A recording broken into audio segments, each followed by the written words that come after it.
One of the most important claims in Mormonism is the first vision.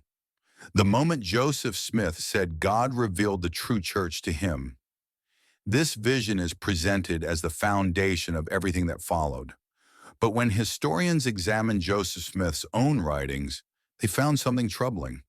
There isn't one first vision story. There are multiple versions, and they don't agree. Let's look at what Joseph Smith actually said and why it matters. The official first vision story. The version most Mormons know comes from 1838, over 18 years after the event supposedly happened. In this account, Joseph Smith said, he was 14 years old. He was confused by competing churches. He prayed in a grove of trees. God the Father and Jesus Christ appeared as two separate beings. He was told all churches were wrong. This version is now canonized in Pearl of Great Price and taught to missionaries worldwide. But here's the problem. This was not the first time Joseph Smith told the story. The 1832 version, a very different story. In 1832, Joseph Smith wrote his earliest known account of the vision in his own handwriting. In this version, he mentions only one divine being, not two. The focus is on forgiveness of sins.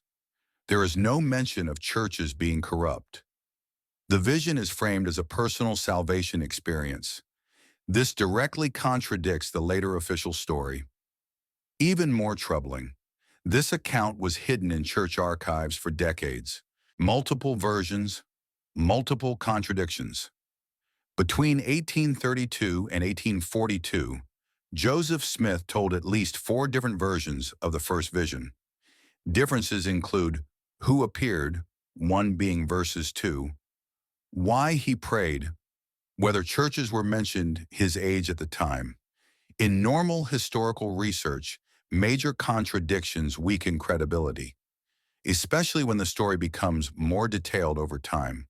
Yet this event is said to be the single most important moment in Mormon history. What did early Mormons believe? Early Mormon teachings did not emphasize a vision of 2 separate gods.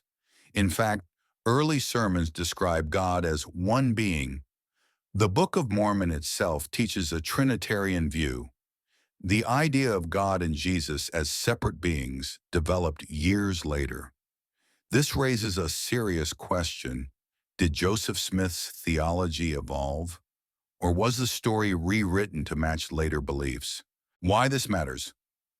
If the first vision really happened as described, you would expect a consistent account, early followers talking about it, immediate emphasis on its importance.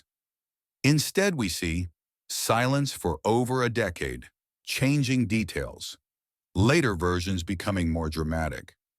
For critics, this looks like retroactive storytelling, not divine revelation. The first vision is the cornerstone of Mormonism, but when the cornerstone doesn't line up, the entire structure deserves scrutiny.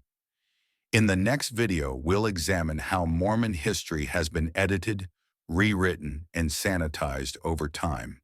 Subscribe to continue this deep dive series. Comment below. Do multiple first vision accounts strengthen or weaken Joseph Smith's claim?